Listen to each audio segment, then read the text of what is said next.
Bueno, agradecer a Gelaya por organizar el evento y a los colaboradores de la Ciudad Autónoma y sobre todo a Manolo, que ha puesto mucho énfasis en que se organizara la charla esta. Y bueno, lo que vengo a comentaros un poco es sobre algunas de las últimas líneas con las que hemos estado trabajando en planta. Realmente yo lo que trabajo no es en conservación, es en evolución. Trabajamos identificando mecanismos de evolución, lo que pasa es que eso también es muy importante a la hora de plantearnos cosas como la conservación de especies, ¿no? Nosotros no trabajamos tanto en la extinción de las especies, sino trabajamos más en los mecanismos que producían nuevas especies, pero sí es verdad que cuando empiezas a trabajar en eso, pues al final acaba describiendo cosas que tienen bastante importancia a la hora de conservar especies. Titulé la charla como Simetría y Movimiento en la Naturaleza, porque vamos a hablar de movimiento y de alguna simetría, algunos movimientos que no son simétricos o no son de todo simétricos en la naturaleza y las consecuencias que esto tiene para la conservación de especies, pues porque básicamente Manolo me dijo que estaban muy interesados en hablar de esto por el Día del Medio Ambiente y eso. Y bueno, porque entre otras cosas uno de los proyectos que financian esta investigación es del Ministerio para la Transición Ecológica y básicamente por lo que nos financia es para que estudiemos cuáles son esos mecanismos que pueden producir la extinción de algunas especies en áreas de especial interés de protección en España, ¿vale?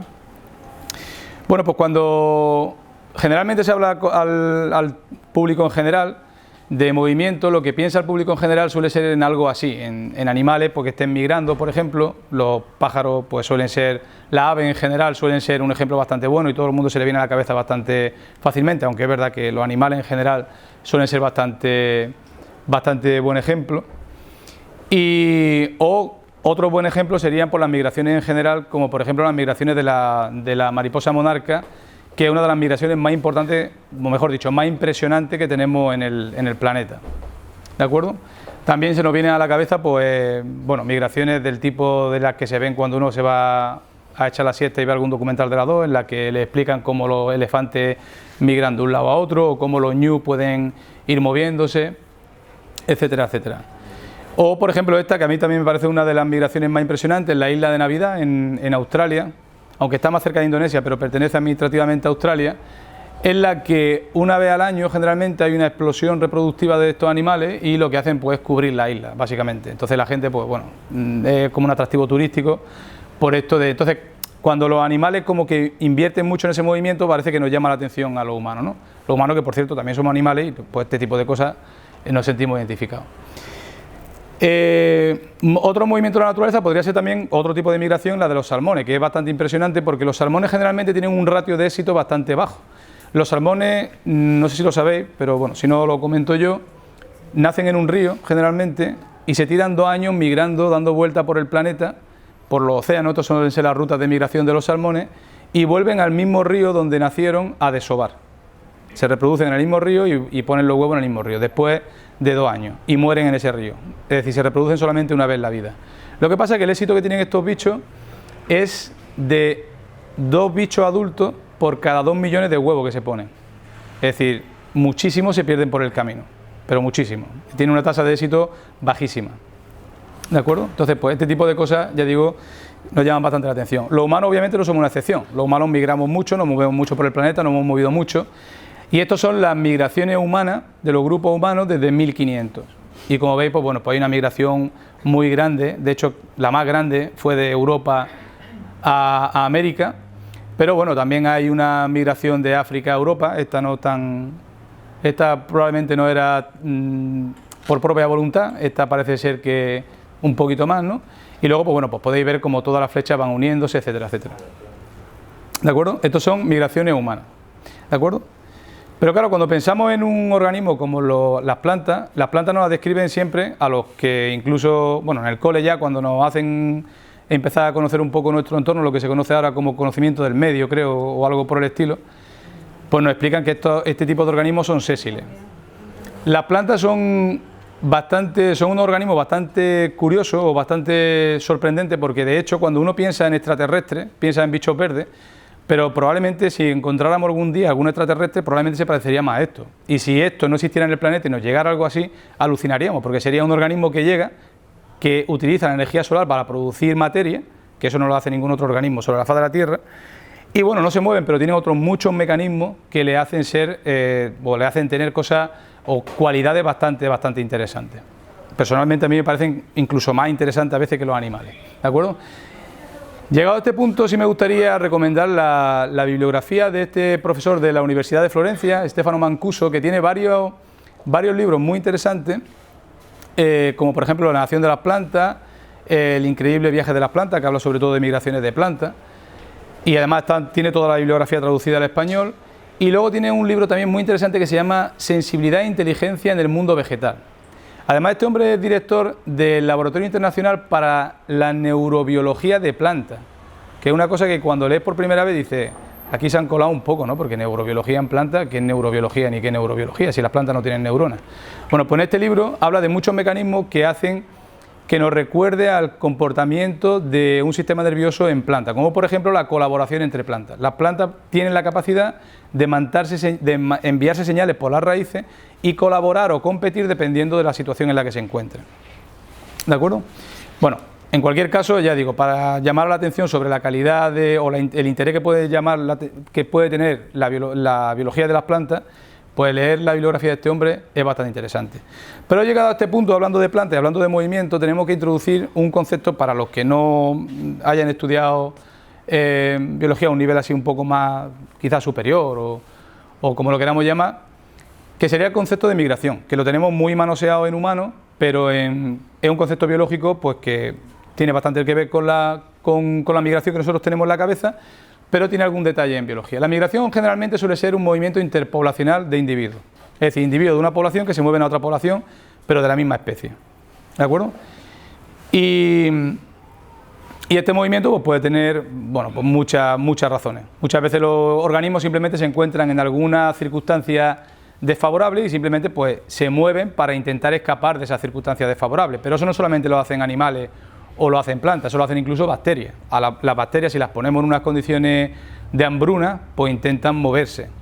Y de hecho, todo esto que se habla de la resistencia en bacterias a los antibióticos, se da debido a eso, a que las bacterias intentan moverse y adoptan resistencia por accidente cuando intentan escaparse de unas condiciones que no son favorables, como que estén creciendo en medio de un antibiótico, ¿vale? Bueno, pues esto es la migración. En humanos, pues igual, la migración es esto, es moverse. Es que, por ejemplo, gente de África, pues vaya a Europa. Eso es migración, ¿de acuerdo? Pero luego hay que meter otro concepto que tiene un detalle más y que complementaría la migración, es decir, la migración puede darse con flujo génico o sin flujo génico. El flujo génico es la transferencia de genes entre unas poblaciones y otras. Que haya transferencia de genes significa que un individuo que ha migrado a otra población además se reproduzca en esa población a la que llega. Entonces, una persona puede migrar a una población y no reproducirse, o un organismo en general, puede migrar a una población y reproducirse, en cuyo caso se daría, además de migración, flujo génico. Para que entendamos este ejemplo, o un ejemplo en humano, que siempre en humano es bastante más fácil de entender, lo que pasaría sería algo así parecido como, bueno, pues cualquier persona que migre a Europa ahora de cualquier sitio del mundo, pues quiera o no, podrá tener la opción de reproducirse allá donde llegue, si vive en París o vive en cualquier otro sitio. Pero si pensamos, por ejemplo, en los esclavos negros que se llevaban de África a Norteamérica, ellos hacían migración, pero no se reproducían. Al menos no se reproducían en las poblaciones en las que llegaban, se reproducían con los que iban con ellos para allá. ¿De acuerdo? Entonces ahí lo que se genera es como una barrera reproductiva entre la población a la que llegan y la población de la que vienen. ¿De acuerdo? Bueno, pues básicamente el flujo génico lo que incluye es la reproducción y la crianza de individuos, que eso hace que se genere esa diversidad. Y eso, el ejemplo que comentaba antes en humano, pues igual. ¿De acuerdo? Pues volviendo a las plantas no se mueven, con lo cual eso de la migración, ¿cómo lo hacen? Pues las plantas lo que hacen es que no migra el individuo que podemos observar nosotros como planta o que identificaremos como planta, sino que desarrolla una serie de mecanismos para que lo que migre, y además lo haga de forma bastante eficiente, sean su descendencia, ¿vale? Esto es muy curioso porque en primero del grado de biología le ponemos a los alumnos. Hay una asignatura que se llama Desarrollo Conceptual de la Biología, que es una asignatura muy conceptual, de hecho es Filosofía de la Biología, los primeros temas, y los segundos temas es sobre Historia de la Biología. Y una de las primeras prácticas, que va sobre la definición de vida, le ponemos a los alumnos pues, una serie de semillas y le preguntamos si eso es un ser vivo o no un ser vivo. Y entonces los alumnos, pues la mayoría de ellos, no identifican una semilla como un ser vivo, sino como un ser inerte. Volvemos otra vez a lo del conocimiento del medio, como se llama esa asignatura ahora de primaria. Pues parece que cuando le enseñan ese conocimiento del medio, a todos se nos olvida que las semillas son organismos vivos. De hecho, las semillas son embriones de las plantas, embriones como un embrión de humano.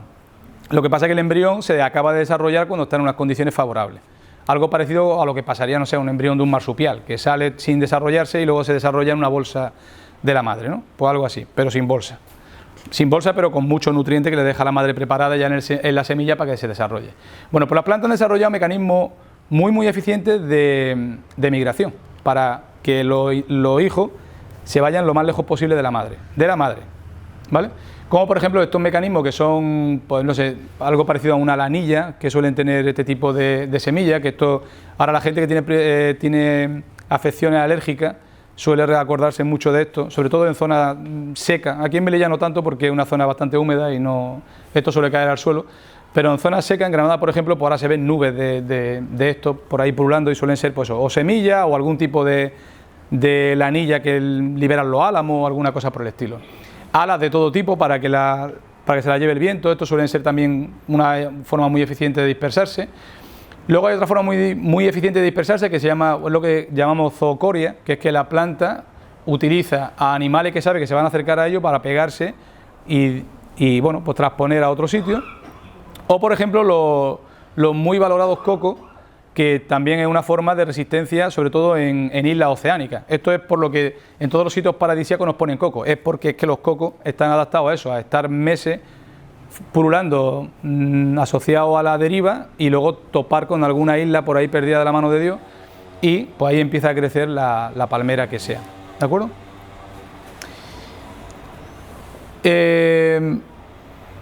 Pero estos son unos ejemplos en los que las plantas han evolucionado para desarrollar o para favorecer la migración, pero no son los ejemplos más impresionantes.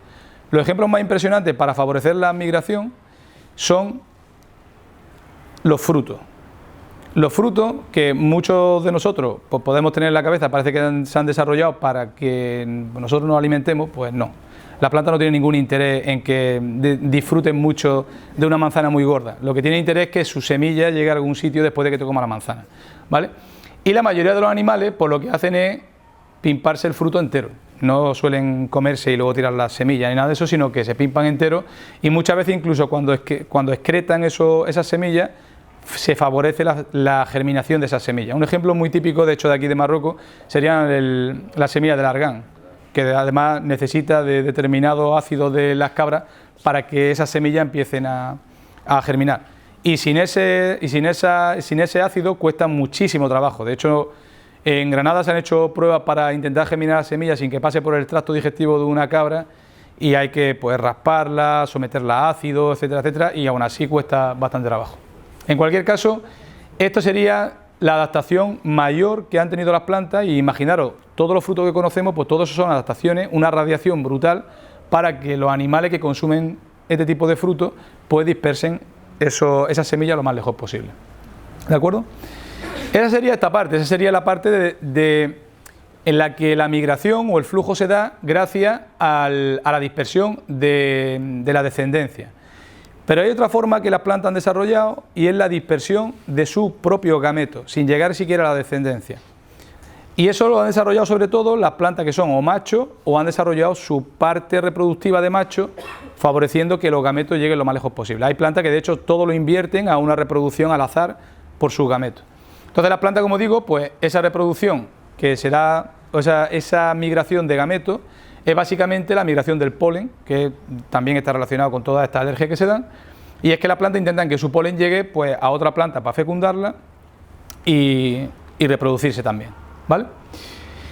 Esta reproducción de plantas o esta migración de flujo o el flujo este de polen lo hay de muchos tipos, hay algunos asociados al viento simplemente, pero el que también ha generado una radiación mayor en la naturaleza han sido los asociados a los insectos, la entomofilia, en la que las plantas han desarrollado una estructura que se llaman flores, simplemente para atraer a polinizadores, para atraer insectos, darles un premio y que a cambio esos insectos se lleven su polen y fecunden otra planta. El premio generalmente suele ser el propio polen, porque hay muchos insectos que se alimentan de polen, como por ejemplo los escarabajos, suelen ser bastante suelen ser unos animales que se alimentan mucho de polen, o el néctar, que en determinadas especies pues es un néctar bastante rico en azúcares, con lo cual le da bastante energía a la planta, al polinizador, ¿vale? De hecho, estos bichos, los colibríes, requieren mucha energía para mantener el vuelo y eso se lo da ese néctar de las plantas. Pues volviendo a compararlo con humanos, esto sería como si una persona mandara su semen de Europa a África sin moverse el de Europa. Y eso pues es un mecanismo que han desarrollado las plantas, de decir, bueno, yo mando mis gametos, pero sin yo moverme de mi sitio, pues porque soy un organismo sésil, o más o menos sésil. La mayoría son bastante sésiles. ¿De acuerdo? Y aquí se nos plantea una cuestión también bastante básica, que es ¿qué es una especie? Y antes de seguir hablando de las cosas que están relacionadas con esto de las migraciones, de los movimientos de la naturaleza, pues tenemos que intentar pensar o intentar entender qué es una especie. Para definir una especie, una persona que estuvo en la base de la definición de especie fue Linneo, aunque el término no lo propuso él, el término lo propone John Ray, que fue un naturalista y diácono británico, pero no lo popularizó, simplemente definió una especie y el hombre se quedó allí, pero ya Linneo sí le dio bastante enjundia al concepto de especie.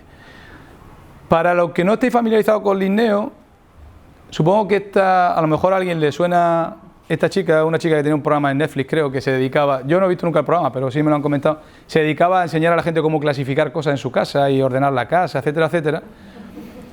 Pues Marie Kondo parece que se llama. Pues Linneo fue algo como esta señora, pero a nivel de la naturaleza. Y él se planteó no ordenar solamente los calcetines, que no creo que él se dedicara a ordenar los suyos, pero sí se dedicó a plantearse que había que ordenar toda la naturaleza. El problema que se encontraron Linneo y todos los científicos que iban antes que él vive en una época en la que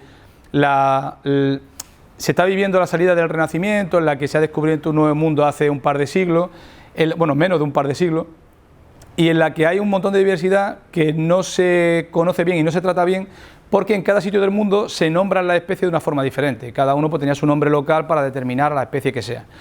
Entonces Linneo lo que propone, primero, es hacer una clasificación inclusiva de todas esas especies, en la que se va incluyendo pues desde los niveles más amplios de organización, en la que en los filos pues se organizarían pues esos filos en no sé, los cordados y los grupos así más grandes de todos los organismos, animales, plantas. Él le metió mano a todo realmente, los reinos incluso que están por encima de todos los filos, etcétera, y luego todas las características, todos los grupos o todos los subórdenes que hay por debajo incluirían todo, tendrían una característica común definida por el filo, por el nivel superior, ¿de acuerdo?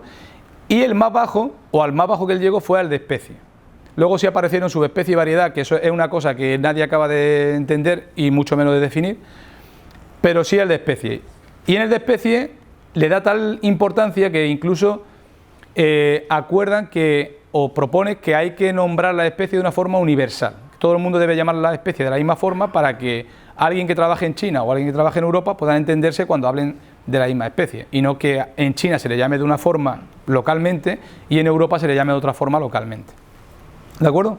Bueno, pues esto fue lo que lo puso este hombre. Él dio su definición de especie, una definición de especie más. No existe una definición de especie. En la última revisión que existe se han encontrado más de 25 definiciones de especies diferentes. Y la definición de especie, la especie es un concepto muy resbaladizo, incluso para la gente que se dedica a trabajar en biología, y cada cual usa una definición que mejor le viene, dependiendo de si trabaja en evolución, si trabaja con animales, si trabaja con plantas, si trabaja con bacterias. Con bacterias, por ejemplo, las especies las define un gen.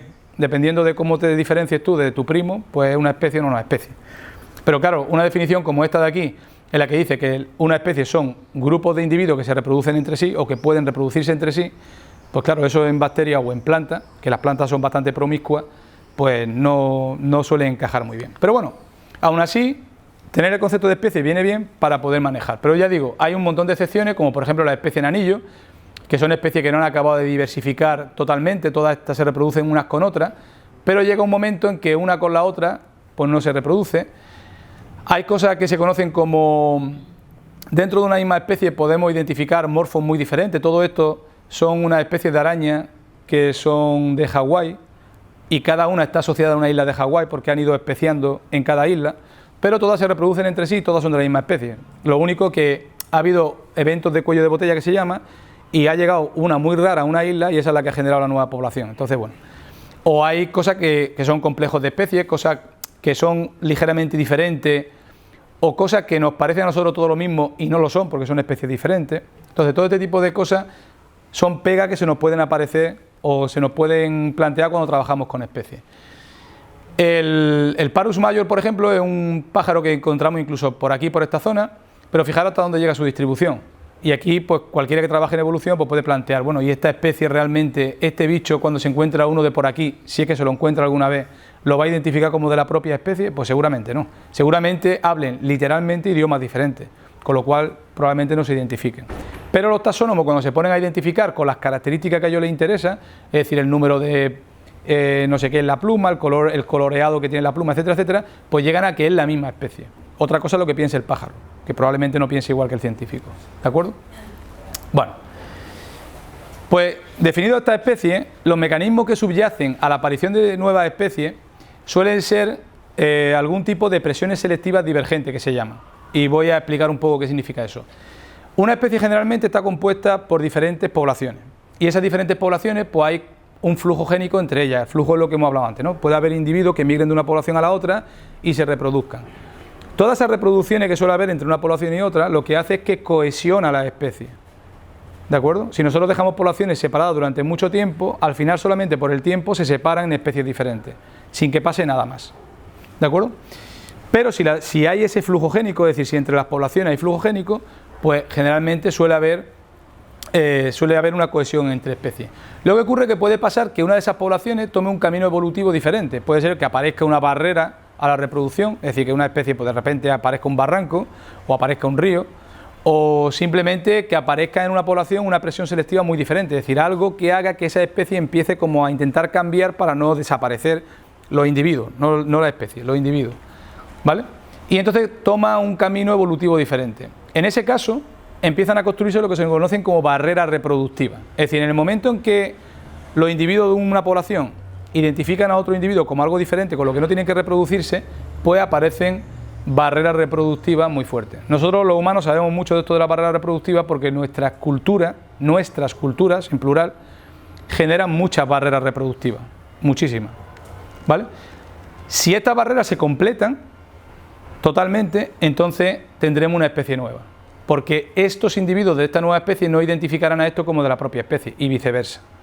Pero puede ocurrir que, a pesar de que lleven miles de años evolucionando en caminos diferentes de la evolución, de repente aparezca de nuevo el flujo génico, es decir, de repente ese barranco desaparezca, ese monte desaparezca, ese río se seque y los individuos que estaban aislados durante miles de años se vuelvan a encontrar.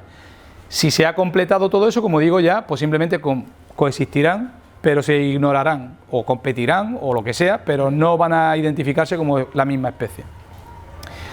Si la barrera reproductiva no se ha completado completamente, entonces aparecerán híbridos, ¿vale?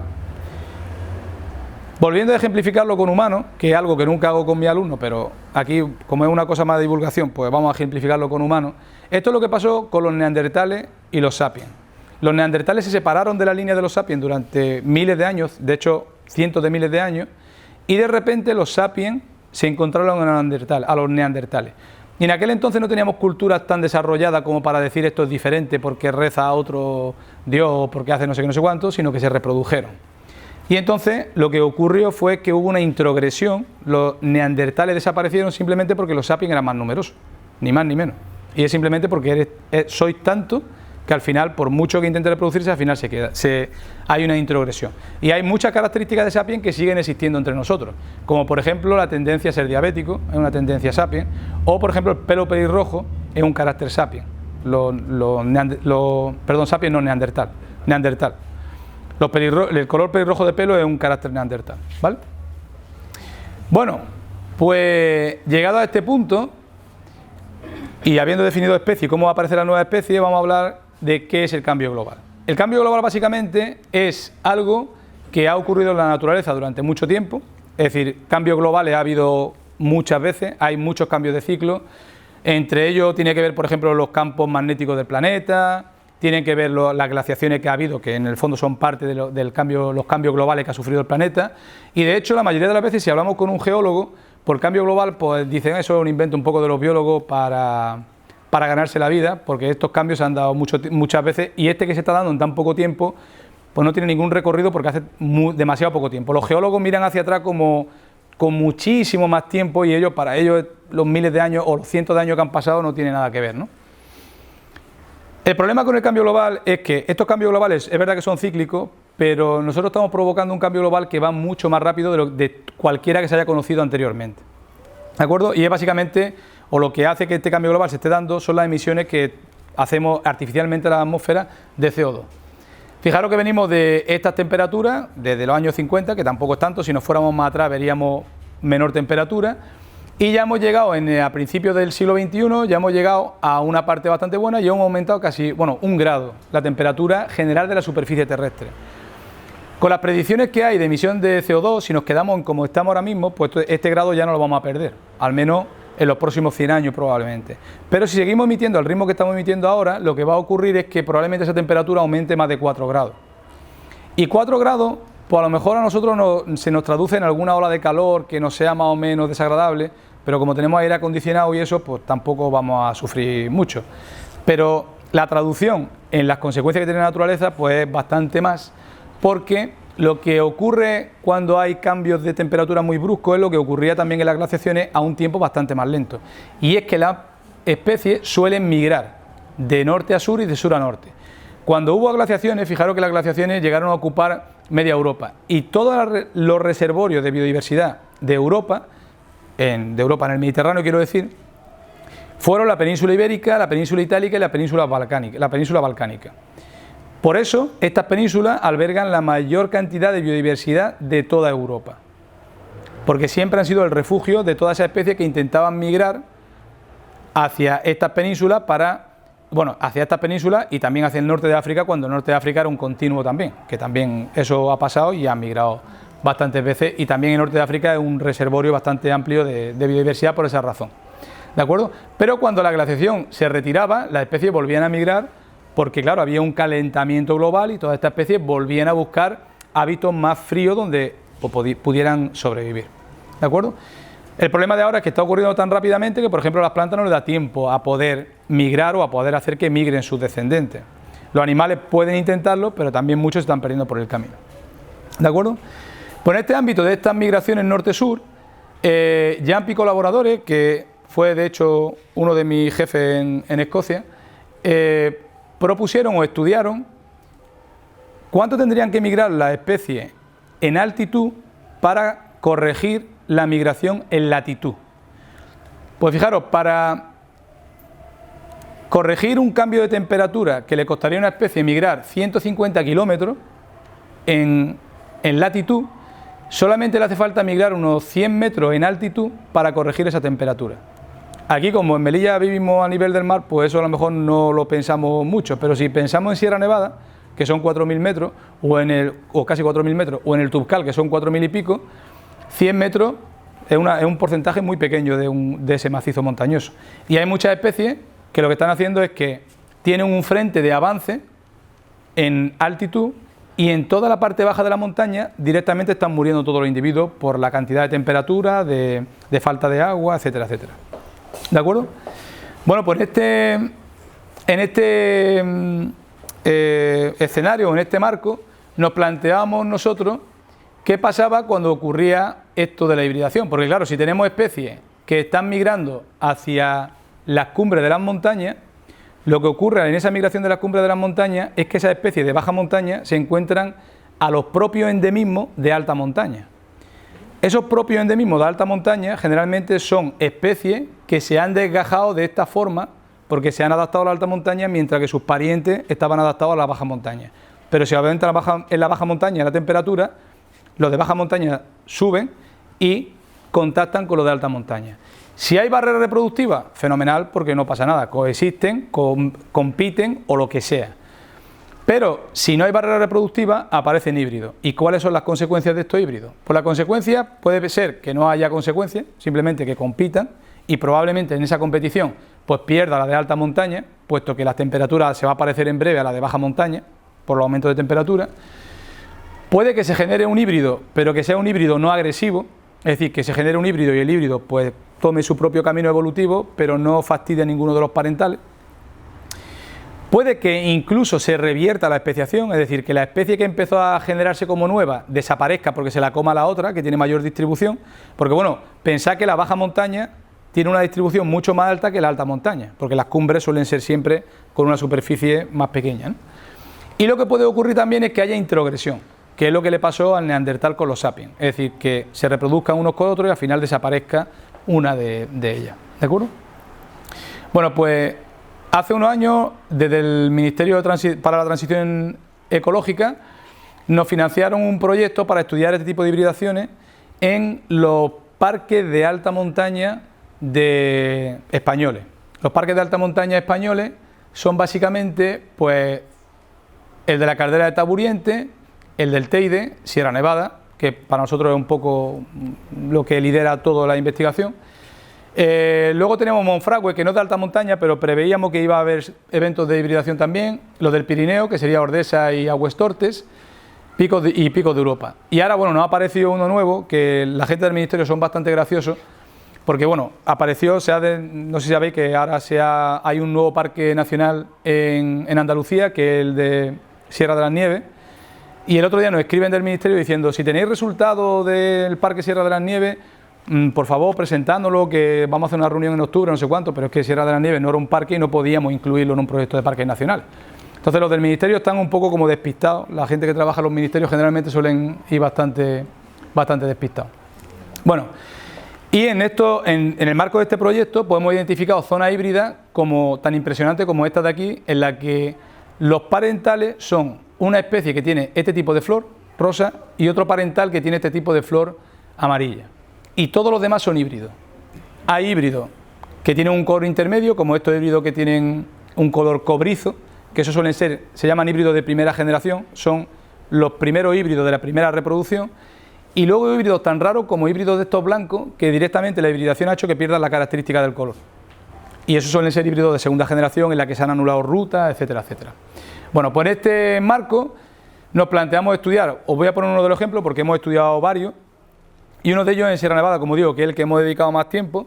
Y en este estudio de Sierra Nevada lo que estudiábamos era una zona de hibridación entre un endemismo de alta montaña, que era Erysimus nevadense, que está en las cumbres de Sierra Nevada, y Erysimus medio hispanicum, que es una especie que tiene una distribución bastante más amplia, tanto en las zonas bajas de Sierra Nevada y en el sudeste de la península, y luego también tiene otro parche mucho más amplio también en el norte de la península, ¿vale? Las especies son bastante diferentes porque una se reproduce varias veces en su vida, la otra solamente una vez.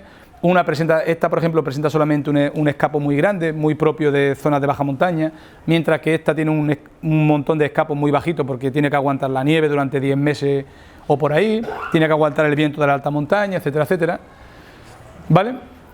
Y luego tienen como características reproductivas ligeramente diferentes. Entonces, bueno, pues nos pusimos a estudiar esto. Lo primero que queríamos saber es si las especies eran especies hermanas o no eran especies hermanas. Es decir, si estas dos especies tienen algo que ver entre ellas o son especies que se han separado hace mucho tiempo y ahora vuelven a contactar. Para ello usamos una serie de marcadores genéticos que básicamente eso significa buscar una serie de genes. Y si os fijáis aquí os he puesto de nuevo el ejemplo de humano. Y si os fijáis, si comparamos el humano con el chimpancé o el orangután, veis que hay muy pocas variaciones en esta secuencia de ADN, solamente una variación entre el chimpancé, el orangután y el humano, pero si lo comparamos con una vaca, pues hay más mutaciones, si lo comparamos con un perro hay más cambios y si lo comparamos con una rata, pues hay más cambios. Es decir, a medida que dos organismos se separen evolutivamente, se acumulan más cambios en los marcadores genéticos que esos organismos tienen, en los genes que tienen, básicamente. Pues obviamente, por eso nosotros tenemos una forma de nariz, los perros tienen otra forma de nariz, los orangutanes tendrán otra, etcétera, etcétera, ¿vale? Bueno, pues usando este tipo de herramientas, lo que hicimos fue reconstruir la evolución de esta especie y vimos que Medohispanicum y nevadense ni siquiera eran especies hermanas, es decir, que habían contactado después de estar mucho tiempo separadas. Sembramos semillas de estas plantas en condiciones controladas para evaluar cómo eran las características diferentes e hicimos una serie de cruzamientos entre ellas para ver si las barreras reproductivas se habían completado o no se habían completado. Bueno, generalmente solemos fenotipar las plantas con diferentes caracteres para ver cómo se diferencian o en qué se diferencian Y lo que encontramos fue que estos son los fenotipos parentales, por ejemplo, para la altura del escapo, para la altura del tallo floral, ¿no? Y para el número de escapo o el número de flores. Y si os fijáis, por ejemplo, hay caracteres en los que los híbridos, estos serían los dos parentales de Medio Hispanicum y de Nevadense, y estos serían los individuos híbridos. Este híbrido tiene una madre nevadense, perdón, Medio Hispanicum, es decir, polen de Nevadense va a una madre de Medio Hispanicum y viceversa, una madre de Nevadense recibe polen de Medio Hispanicum. Pues hay caracteres como por ejemplo la altura, que los híbridos ambos tienen caracteres intermedios entre los valores que presentan los parentales. Pero cuando nos fijamos en otros caracteres, hay aquí un híbrido, el híbrido parental de la madre Medio Hispanicum, que tiene lo que se llama vigor híbrido. Es decir, los híbridos tienen un carácter mucho más competitivo y mucho más grande que los parentales. Y eso no es bueno para los parentales si tienen que competir con el híbrido. ¿De acuerdo? Cuando calculamos la barrera reproductiva, vimos que había una barrera reproductiva muy importante. Bueno, esto era el sistema reproductivo realmente. Aquí lo que vimos es que los sistemas reproductivos cambiaban un poquito, es decir, Medio Hispanicum no toleraba autofecundarse, pero Nevadense sí lo toleraba bastante bien. Eso también suele ir asociado al S. Y los híbridos de Medio Hispanicum iban bastante bien, incluso en la supervivencia de las plantas, etcétera, pero los de Nevadense, estos que presentaban las características menores, ni siquiera sobrevivían bien. Es decir, que estaban como tarados esos híbridos. ¿De acuerdo? Bueno, pues nos pusimos a secuenciar la genética de estas poblaciones para ver si realmente podíamos ver genéticamente esa zona híbrida o no, si realmente existía esa zona híbrida o no. Eso se hace con unos marcadores también genéticos, se llaman microsatélites, y lo que vimos es que efectivamente había como una especie de tendencia, esto es un parental, esto es el otro parental, y aquí se ve como una especie de mezcla entre individuos que hay pues más o menos híbridos, es decir, que hay individuos que tienen como la mitad de una cosa, de un parental y del otro, ¿de acuerdo? Aunque también hay introgresión hacia un lado y hacia el otro.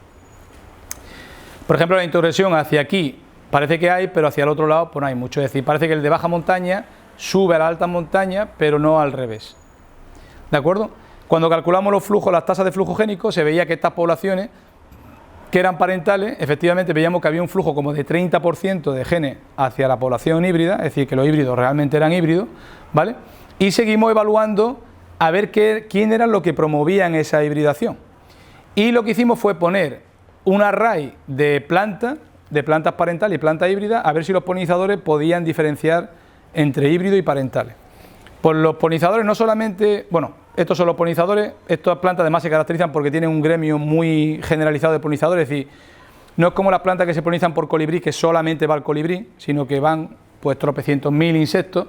De hecho, identificamos más de 100 especies de insectos diferentes polinizando en todo el experimento ¿vale? Y no solamente los polinizadores, bueno, este experimento se puso en zona de Medio Hispanicum, en zona de Nevadense y en la zona híbrida. Y lo que vimos es que los polinizadores en la zona de Medio Hispanicum preferían a la especie Medio Hispanicum y a su híbrido, al Nevadense no. En la zona del híbrido preferían sobre todo a uno de los híbridos, al que tenía vigor. Y en la zona de Nevadense también se prefería al que tenía vigor híbrido, es decir, al híbrido con vigor. ¿De acuerdo? Con lo cual parece que ese flujo va, como que esto va a fastidiar, parece que al Nevadense, porque Nevadense por aquí no le va bien, pero arriba en Medio Hispanicum y al híbrido, o al híbrido sobre todo, le va bastante bien. Y eso es sobre todo no porque los polinizadores no puedan identificar los híbridos y diferenciarlos de los parentales, sino que es que además parece que promueven la formación de híbridos. No solamente eligen a los híbridos, sino que es que además les gusta mezclar entre todas las especies y generar cada vez más híbridos. Claro, ellos se atraen por un polinizador, llega a una planta y si tiene 1000 flores en vez de 10, pues un viaje menos que tiene que dar. Se pone ahí a pulular por todas las plantas y a correr. Entonces, el mecanismo que produce la hibridación parece ser que son los híbridos. Con lo cual lo que tenemos en Sierra Nevada es una zona híbrida que parece que está generando introgresión y está poniendo en peligro el endemismo de alta montaña, que ya hemos visto que es una especie diferente. Cuando lo que hicimos fue revisar ese mismo fenómeno entre todos los taxones endémicos de Sierra Nevada, vimos que de todos los taxones endémicos de Sierra Nevada, el 67% está ya involucrado en eventos de hibridación o ya está hibridando. Con lo cual este problema de que las especies de baja montaña estén contactando la alta montaña ya está afectando a un 67% de las especies endémicas de Sierra Nevada. Esto obviamente es algo a lo que nosotros no le prestamos mucha atención. Bueno, nosotros sí, porque tenemos un proyecto de esto. Pero la gente, por ejemplo, los gestores del parque, no le prestan tanta atención pues porque generalmente no van con una pistola viendo el ADN cómo fluye de un lado a otro, sino que esto requiere mucho más trabajo y ir especie a especie viendo qué es lo que está pasando allí, ¿de acuerdo? Pero bueno, esto nos pone sobre la pista de que este fenómeno es un fenómeno bastante frecuente y que puede tener pues, unas consecuencias de que se nos pierda pues, toda la diversidad que pueda haber en estas zonas de alta montaña, que por cierto, la alta montaña siempre ha funcionado como se llaman de hecho islas de alta montaña, pues porque tienen un montón de endemismos ahí acumulados y tienen bastante interés de conservación, ¿vale? Y eso es lo que estamos repitiendo ahora con todos los 8 parques estos que están incluidos en el proyecto, ver cuántas de esas especies están ahora mismo sujetas a eventos de hibridación, ¿vale? Volviendo a esto de qué es una especie, o planteándonos qué es una especie, el problema de estos fenómenos de hibridación y estos fenómenos de conservación, además tienen un problema asociado, y es que, como tampoco tenemos muy claro qué es una especie, y además está pasando que los taxónomos son una figura bastante denostada en ciencia, pues nadie está haciendo taxonomía, y nadie está prestando atención a cuál es la diversidad que hay en las zonas que hay. Para que os hagáis una idea, cuando nos hemos puesto a identificar especies, cuántas especies hay estudiadas en cada parque nacional, en el parque de Guadarrama, que es un parque que hay en la Comunidad de Madrid, y de hecho Guadarrama, con todo el respeto a Guadarrama y a todos los defensores de Guadarrama, Guadarrama es un parque porque la Comunidad de Madrid tenía que tener un parque, pero hay zonas naturales de la península ibérica que tienen muchísimo más interés de conservación que Guadarrama. Pero Guadarrama es parque nacional y lo respetamos, lo estudiamos y todo esto. Pues en Guadarrama hay identificadas 5 veces más especies que, por ejemplo, en el Parque Nacional del Teide, donde sabemos que hay más endemismo que en Guadarrama, sin duda. Pero la presión de botánico en Guadarrama es mucho mayor que la que pueda haber en el Teide, que, bueno, pues tradicionalmente no ha sido tan alta. Pero en Madrid, pues ha habido tradicionalmente, han estado todas las universidades más potentes de toda España, todos los centros de investigación que se os pueda pasar por la cabeza, por la mitad están allí, etcétera, etcétera, ¿no? Y curiosamente se correlaciona muy bien con la cantidad de financiación que recibe la Comunidad de Madrid en investigación, no la Comunidad de Madrid, me refiero a los centros de investigación en Madrid. Y es porque simplemente hay una presión de científicos muy grande en la capital. Entonces, bueno, pues volviendo a esto de qué es una especie y volviendo a la clasificación, etcétera, etcétera, el problema es que cuando tenemos este tipo de fenómenos, especies gemelas o complejos de especies que no tenemos del todo identificadas, este tipo de fenómenos en los que se nos están perdiendo especies, están desapareciendo especies, son extinciones de las que ni siquiera nos damos cuenta. Y es lo que nosotros hemos venido a llamar extinciones silenciosas, es decir, se te extingue la especie antes de que tú seas consciente de que esa especie existe. Y eso, pues, ayuda como a estudiar esto. Os pongo un ejemplo de un caso que nosotros hemos vivido.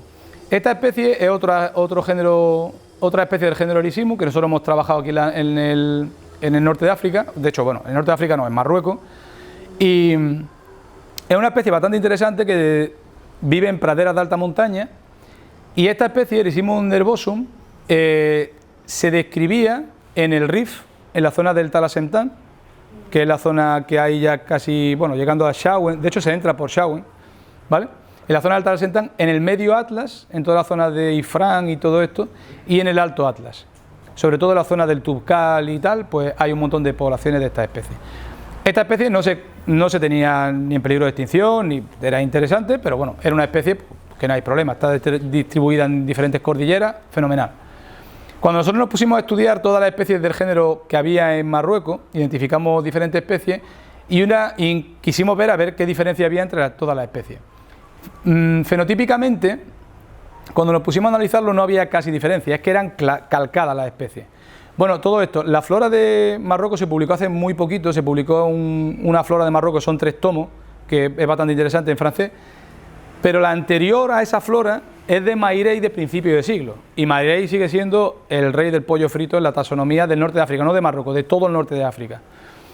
Y es verdad que cuando te pones a analizar esto fenotípicamente, pues las especies no se diferencian.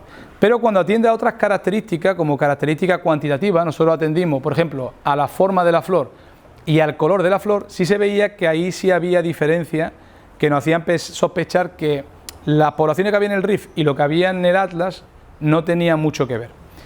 Cuando le utilizamos los marcadores genéticos para ver si era diferente o no era diferente, efectivamente nos salía que lo que había en el Rift y lo que había en el Atlas, que está por aquí, pues no tenía nada que ver. De hecho, la especie que hay en el Rift está más emparentada con una especie de Erysimum que hay en Sicilia que con las que hay en el Atlas. Y probablemente sea porque Sicilia, junto con todo el norte de África y la zona de las sierras béticas, formaban un archipiélago aquí en medio del mar de Alborán y tenían un origen geológico común. Cuando todas esas islas se separaron y formaron las islas que hay actualmente en el Mediterráneo, el norte de África y la parte sudeste de la península, pues se quedaron escindidas esas especies. ¿De acuerdo? Esa especie nosotros la renombramos o la describimos como una nueva especie para la ciencia, que era Erysimum rifeanum, lo llamamos, y automáticamente entró en estado de peligro de extinción, porque solamente quedaban unas pocas poblaciones aquí en la zona esta del Rift. Entonces, como digo, la identificación clara de este tipo de la diversidad que existe en el planeta, pues no solamente nos ayuda a conservar esa diversidad, a saber que existe, sino a hacer que no se nos pierdan las cosas antes de siquiera ser conscientes de que eso exista. Eso es lo que hace que, bueno, pues todas estas zonas más ricas en biodiversidad, nosotros estamos en una de ellas, de hecho, pues existe toda esa biodiversidad que no tenemos ni siquiera identificada para verlo. Bueno, volviendo a esto de las plantas, no solamente es importante tener en cuenta esto de la identificación taxonómica de especies, sino que hay mecanismos que ni siquiera se conocían para la ciencia y nosotros hemos tenido la suerte de... Esto de identificar nuevas especies con marcadores genéticos lo hemos hecho ya como 3 veces en Marruecos. También identificamos una especie de moricandia en el Sáhara, que también se creía que era otra especie y es otro endemismo del desierto. Y en esta especie tan simpatiquita, que es una especie muy pequeña de Erysimum, que se llama Erysimum incanum, también propia del... Bueno, esta aparece en el Rift, en el medio Atlas, en el alto Atlas y en el anti-Atlas, en todas estas cordilleras. De hecho, las que aparecen aquí en la zona de Grazalema y la zona del Rift parece que tienen un origen común, son diploides, pero luego las que aparecen aquí en el alto Atlas, en el anti-Atlas son tetraploides y ya en el anti-Atlas son hexaploides ya, es decir, han aumentado mucho el número de cromosomas y la cantidad de ADN que tiene la especie. Luego tenemos aquí también tetraploides en la península y luego también tenemos otras diploides en el Pirineo. Bueno, pues esta especie estuvimos estudiándola y en esta especie, aparte de que a nosotros nos interesa mucho porque creemos que el primer ejemplo de transición de la autogamia a la exogamia, que eso si queréis, cuando Manolo me invite otra vez a dar otra charla, os cuento el rollazo de la transición evolutiva. Pues en esta especie describimos un mecanismo que no se conocía de reproducción en planta, que os pongo el vídeo ahora y lo veis. A ver si se puede ver bien porque no estoy seguro de que... Este mecanismo lo llamamos anti-rubbing y básicamente es un mecanismo en el que la planta lo que hace es que los estambres los mueve durante más de 10 horas sobre la parte femenina de la planta para favorecer la autofecundación. Y es un mecanismo que incluye un movimiento, es decir, lo que se conoce como kinetogamia o cinetogamia en planta, que era la primera vez que se describía un mecanismo de cinetogamia en planta, es decir, que la planta promoviendo un movimiento se autofecundara. A ver si se ve bien porque antes lo he puesto y me ha dado un poco de mal rollo. Ahora, ¿veis que se ve aquí las anteras cómo se mueven sobre el estigma? Bueno, si os fijáis se ve como un movimiento así como circular, se ve ligeramente cómo esas anteras se van moviendo de forma periódica y de forma repetida sobre lo que hay en el centro, en la parte femenina, el estigma, es decir, el pistilo este que nos describían de las flores. Y lo que se mueve es la parte de la antera, es decir, donde está el polen, ¿de acuerdo? Y esto lo que hace, si veis, esto está acelerado un poquito, lo que hace es que promueve que la planta se autofecunde.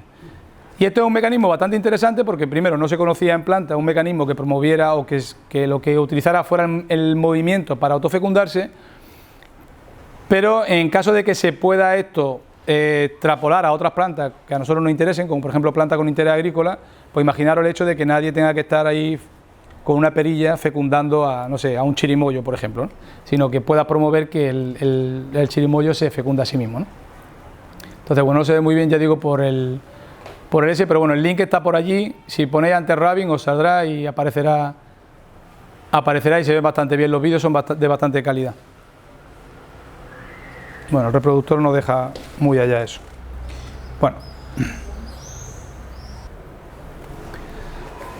Bueno, pues volviendo a esto, lo que hicimos fue, aparte de identificar el movimiento, cuantificamos si ese movimiento corroboramos si ese movimiento generaba al final depósito de polen sobre la parte femenina y efectivamente veis aquí los granos de polen depositados, esta es la parte femenina, ¿vale?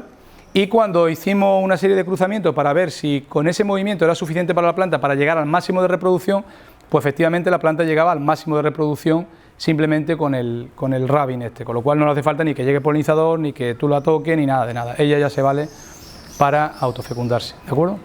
Entonces, bueno, pues como conclusión de todo, primero que hay que poner bastante en valor la correcta identificación de especies y el trabajo que hacen los taxónomos, que ya digo, entre los científicos están muy denostados. Es decir, para que hagáis una idea, el mayor experto en moscas de España es camionero.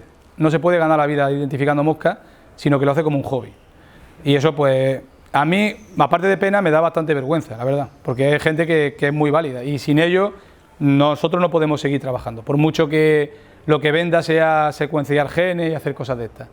Entonces, la identificación de esta variabilidad, no solamente interespecífica, sino también intraespecífica, es muy importante. Abordar el efecto este que pueden tener la distribución de especies y los cambios de distribución de especies debido al cambio global sobre estas extinciones silenciosas que he comentado antes, pues esto también es bastante importante. Ya digo, nosotros estamos trabajando ahora mismo en ello en parques nacionales, pero esto está pasando en parques nacionales es porque nos lo financian, pero obviamente esto está pasando en cualquier cordillera, sea parque nacional o no sea parque nacional, que eso es una cosa que también hay que poner bastante en común, ¿no? Y bueno, y asociado con lo último que os he comentado, pues no solamente nos queda por identificar diversidad, sino que incluso nos quedan por identificar mecanismos que no conocemos en organismos a los que hemos prestado relativamente poca atención, como por ejemplo las plantas, ¿no? Y la vida, lo que hemos llamado como la vida privada de las plantas, que pues que hay que mirar muchas veces en detalle este tipo de cosas. Bueno, por último, agradecer a los colaboradores. Este trabajo, gran parte del trabajo está hecho por mis estudiantes de doctorado, que son los que en el fondo están ahí en el barro dándolo todo. Nosotros básicamente nos pasamos el día haciendo papeleo y burocracias que no valen para absolutamente nada, y ellos son los que están ahí en el fango. Los colaboradores, es decir, otros profesores, etcétera, los colaboradores en la Universidad de Stirling, los organizadores y las fuentes de financiación, que como digo han sido el Ministerio para la Transición Ecológica, el de Ciencia y la Universidad de Stirling. Y si alguien tiene alguna pregunta, pues estaré más que encantado de contestarla, debatir o lo que sea. Gracias.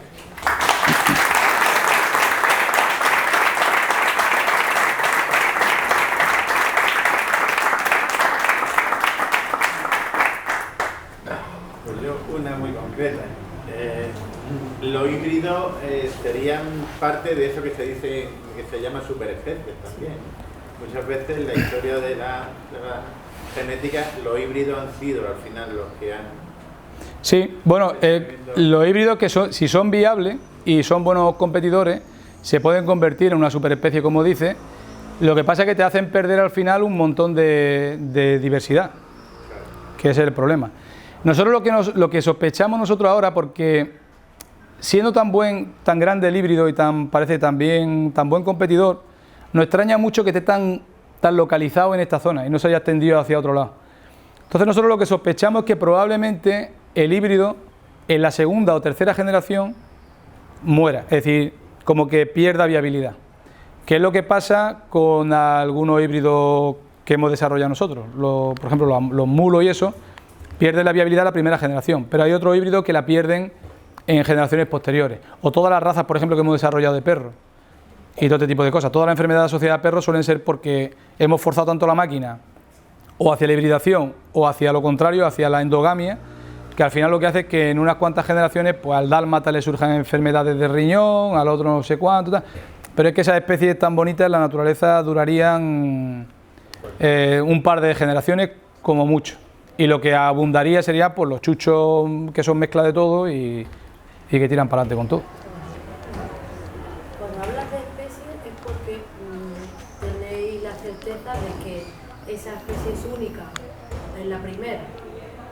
Bueno, la primera, o nos da igual cuál haya sido la primera, pero sí tiene la certeza de que una especie es una especie, no otra cosa. Si no tienes la certeza y te aparece que no son especies, es decir, si nosotros en este árbol que os he enseñado aquí, si nosotros no hubiera salido esto junto con estos rojos, pues diríamos no son dos especies, es una especie solamente. Que eso puede pasar también. Tú puedes haber clasificado una cosa, bueno, de hecho es que os he puesto ya aquí un ejemplo. Mira, aquí, esto que son... esto a los científicos les pareció que era lo mismo, ¿vale? Pero cuando ponían a reproducirse macho y hembra de estas cosas, pues los machos y las hembras es que ni se miraban. Y es porque el canto lo tienen diferente. Entonces, esto, a pesar de que los científicos lo habían clasificado como la misma especie, eran especies diferentes. Pero esto de aquí, que estaban clasificados en Kenia como especies diferentes, y si yo te pusiera esto y esto, por lo mismo tú me dirías, bueno, iguales no son. Quizás pueden ser especies diferentes. Pues cuando se analizó genéticamente, todo esto es la misma especie. Y esto simplemente es variabilidad genética. Variabilidad genética como la variabilidad que hay entre tú y una persona con los ojos azules. O tú y una persona con la piel negra. Que a lo mejor tú a priori, si nadie te explica que esa persona es igual que tú ves una persona muy blanca, muy negra, y lo mismo dices, ¿esto qué es? ¿Qué es lo que le pasó a los nativos norteamericanos cuando vieron a un rubio? Pues dijeron, ¿esto qué es?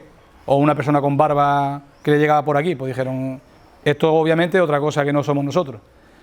Pero puede pasar que digas, pues esto es la misma especie. Es decir, la certeza la tiene porque tú te preocupas por analizar si son especies diferentes o no. Y cuando dices son especies, sí, tienes la certeza de que son especies. En el mundo de las aves, lo poquito que sé, lo que dice Manolo, sí se aparece mucho el concepto subespecie. Sí. Muchísimo. Claro, el concepto subespecie, a ver, tú puedes empezar a clasificar cosas y mientras te muevas por aquí va bien la cosa. Tú sabes, todo el organismo sabe fácilmente qué filum tiene, a qué clase pertenece, el orden, la familia. Cuando llega a especie ya te da generalmente mal rollo clasificarla así, porque pues si no eres experto, quizás no. Subespecie y variedad simplemente es decir, no tenemos ni idea de lo que está pasando dentro de la especie. Yo lo llamo subespecie y a ver si alguien viene y dice otra cosa. Subespecie y variedad hay gente que ni siquiera se lo cree. Es decir, estas son herramientas que nos permiten a nosotros trabajar. ¿Sabes lo que te quiero decir? Pero de especie, incluida especie, para abajo, eso es muy resbaladizo. Yo no me jugaría nada a que una cosa es de una especie y otra es de otra. Porque no es, ya te digo, son estos, a los organismos les da igual lo que opinara Linneo y obviamente lo que opinamos todos los científicos. Es decir, un bicho se reproduce con quien quiere o con quien puede, independientemente de que tú creas que son de la misma especie o son de diferentes especies. En vuestras investigaciones, ¿soléis intervenir en el proceso de observación? ¿Cómo en el proceso? Pusiste una diapositiva donde pusiste una planta y ver los polinizadores a cuál va hacia Sí, a unos parentales o el híbrido, sí. Sí, trabajo de campo. Y en ese no introducí ningún polinizador. No. Esos son polinizadores de las poblaciones naturales. Sí. Hay gente que hace eso, que mete polinizadores, pero suelen ser en sitios controlados, en algún tipo de cámara de cultivo o algo así. Lo que pasa es que los polinizadores que trabajan bien en cámara de cultivo son muy pocos. Los abejorros trabajan bien, los demás se estresan demasiado como para estar haciendo cosas que tú quieras que hagan. Tú generalmente, sobre todo la gente que trabaja con animales, intenta que los animales hagan cosas, pero los animales no siempre hacen lo que tú quieres que hagan. Sí, bueno, en eso ya hay como una especie de manipulación. Sí, pero los experimentos en el fondo todos son una manipulación. En todos los experimentos se manipula, excepto los trabajos de observación, la mayoría se manipula. Bueno, la mayoría no, en todo. Sí. Sobre la autofecundación, me ha llamado la atención que yo no soy experta en la materia, pero ni mucho menos, pero siempre he tenido la idea de que no era buena, de que tendían a buscarse la variedad porque eso aseguraba mayor supervivencia.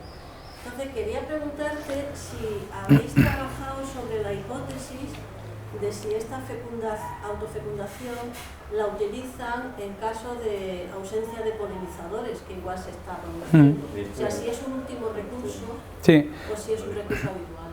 Eso del último recurso es lo que se conoce como seguro reproductivo. Hay plantas que lo que hacen es que cuando no les llega ningún polinizador, se autopolinizan. Y entonces al menos se reproducen autopolinizándose, con los costes que eso lleve.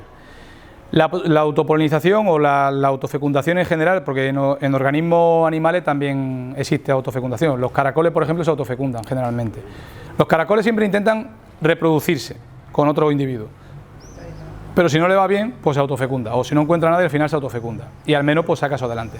El problema de la autofecundación es que hay una cosa asociada que se llama depresión por endogamia, que es algo, es decir, si tuviéramos que traducirlo al refranero común, sería algo así como casarse entre primos no es bueno, o algo así. Pues eso es lo más parecido que nosotros podemos hacer a la autofecundación. Bueno, podemos hacerlo más, es decir, podemos reproducirnos entre hermanos o entre padre e hijo. Y esto que a nosotros culturalmente nos produce tanto rechazo es algo que, por ejemplo, en Egipto se hacía en las dinastías de Egipto, estas que salen en las películas. Y los egipcios no fueron una cultura que duró 500 años, es decir, fue una cultura de miles de años. Y los faraones egipcios se reproducían con hermanas, con padre e hijo, con... ¿Por qué? Porque los faraones solían ser dioses, y obviamente un dios no se va a reproducir con un plebeyo de quien sea, tenía que reproducirse con alguien de la propia familia. Obviamente en las primeras reproducciones de esas líneas de faraones, pues ahí habría aborto a mansalva. Pero con que salga uno adelante, ese uno adelante se ha quitado de encima todos los alelos enfermos que llevaba. Porque esto, lo de la depresión por endogamia, está asociado a alelos enfermos. Todos tenemos alelos enfermos. Todos tenemos algún alelo que tiene alguna tara y produce alguna enfermedad. Todos, sin excepción. Pero si nos reproducimos con alguien que tiene mayor probabilidad de compartir nuestros alelos enfermos, pues hay más probabilidad de que esas dos cosas coincidan y la enfermedad se exprese. Y eso es lo que se llama depresión por endogamia, la reducción de la fitness de un endógamo frente a un exógamo. Mientras que si nos reproducimos con gente que no tiene nada que ver con nosotros familiarmente, hay menos probabilidades. Él traerá sus taras y yo traeré las mías, y al final pues no coinciden, porque uno compensa por el otro y al final pues siguen para adelante. Sin embargo, si tú fuerzas que haya autofecundación, que es lo que pasa por ejemplo con las razas de perros, algunos sale para adelante. Hay muchos abortos, pero algunos sale para adelante. Pues ese que sale para adelante te asegura que no tiene ningún alelo enfermo. Y eso es lo que se llama purga genética. Te has quitado de encima todo ese alelo enfermo. Y eso es lo que pasó con los faraones, que al final se reprodujeron durante tantos años. Los primeros seguramente le iría muy mal, pero al final, pues eso del matrimonio entre hermanos era una cosa totalmente respetable en esa cultura. ¿De acuerdo? Es malo si eres exógamo, es decir, si tu línea parental es exógama y de repente decides reproducirte con un hermano, pues es malo. Pero si eres ya endógamo y has limpiado toda la variabilidad esa mala, pues autofecundarse no es malo, sino autofecundarse es lo más eficiente, porque ni siquiera tiene que complicarte en buscar con quién reproducirte, que eso tiene muchos costos, sobre todo en animales. No sé si me he explicado. Entonces, ¿qué? Bueno, entonces la cosa es que al final la autofecundación, de hecho, por eso se piensa que cuando tú llegas a la autofecundación máxima es imposible que vuelvas atrás, porque los costes de volver atrás son muchos. Y es lo que se conoce como la teoría del callejón sin salida evolutivo. Si llega a la autofecundación total, la planta no vuelve atrás. Y lo que se piensa ahora, o lo que se piensa por modelos de genética de población, etcétera, es que si un organismo llega a autofecundarse todo el tiempo, nunca volverá a la exogamia, a la reproducción cruzada.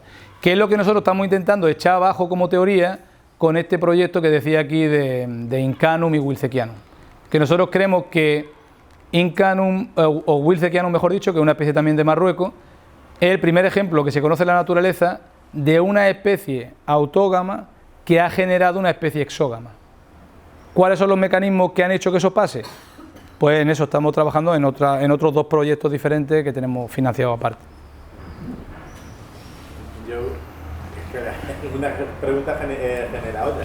Entonces Incanum se supone que ya no necesita, no espera a que haya simplemente no, autofecunda directamente. Claro, Incanum es la que tiene el anterrabin lo de la autofecundación. Es decir, confía tanto en la autofecundación que ha desarrollado un mecanismo que hace que se fecunde antes de que llegue cualquier cosa.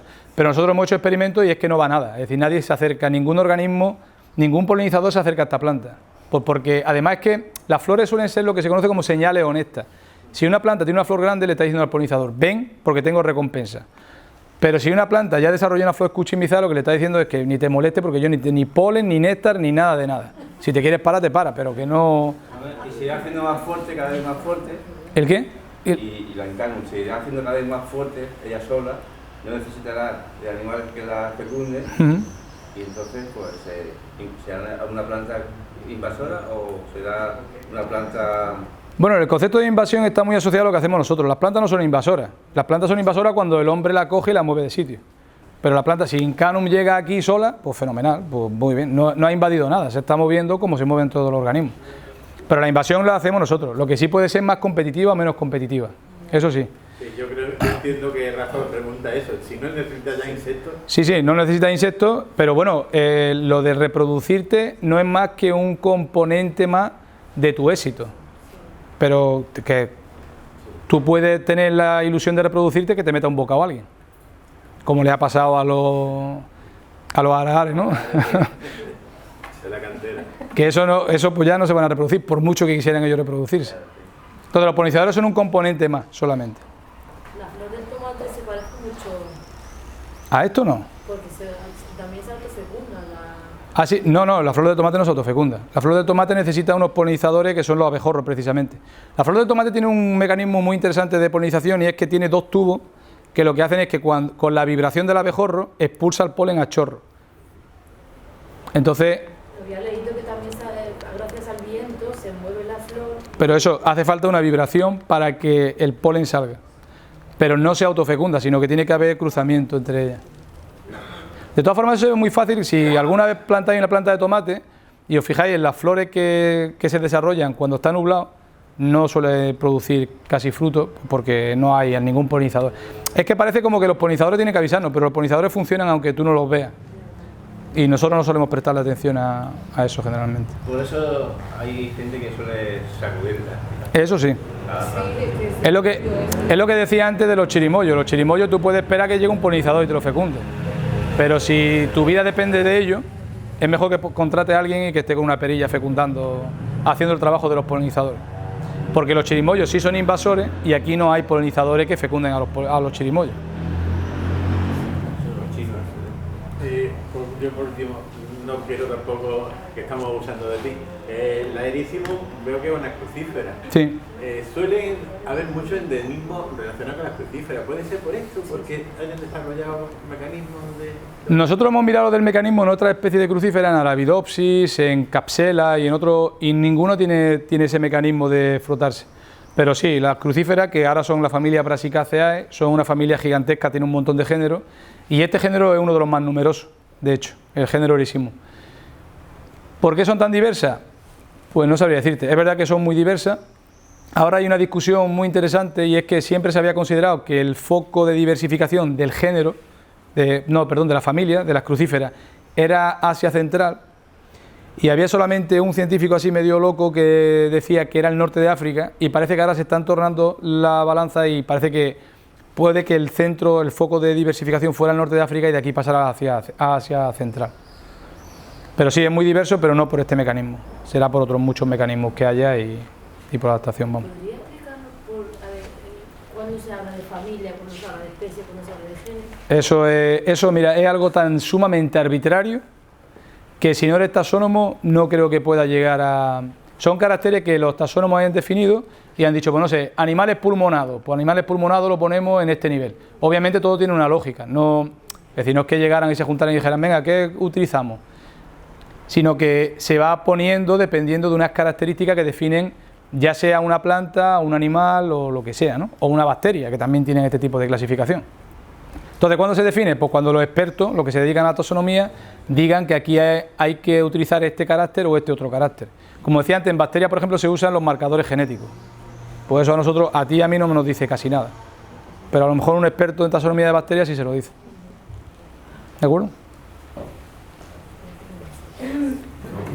Bueno, pues si no hay más preguntas, nos vamos a despedir, dándole las gracias otra vez a Mohamed y le pillamos la palabra de que va a volver a contarnos cosas.